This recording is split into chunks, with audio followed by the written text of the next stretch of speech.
বাঙালি জনগোষ্ঠী আজ শুধু বাংলাদেশ বা পশ্চিমবঙ্গেই নয়, বিশ্বের প্রায় সব দেশেই ছড়িয়ে ছিটিয়ে বসবাস করছেন।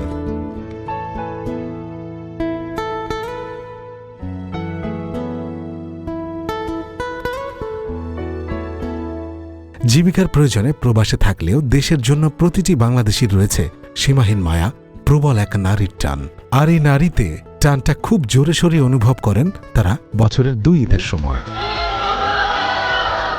আজ আমরা দেখব এবং শুনব এই ঈদে প্রবাসী বাংলাদেশিদের সুখ দুঃখের সাতকাহন।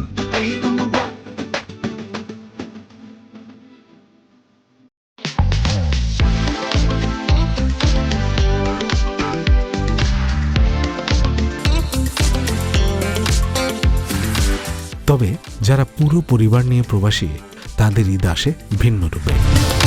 আমরা অনেক দিন ধরে জার্মানিতে বসবাস করতেছি। আমি আসছি 1991 সালে, তারপরে একা ছিলাম অনেক বছর। তারপর 2001 সালে বিয়ে করি ওকে। বিয়ের পর আমরা একটু কয়েকবার ঈদ করি। তারপরে এখন আমাদের 2টা সন্তান হয়েছে, একটা ছেলে একটা মেয়ে।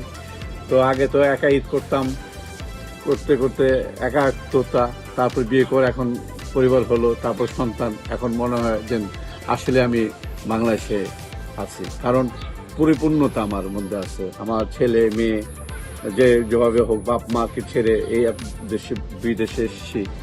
তো এখন মনে হয় যে না, আমার কাছে বিদেশ মনে হয় না, জার্মানকে মনে হয় বাংলাদেশ।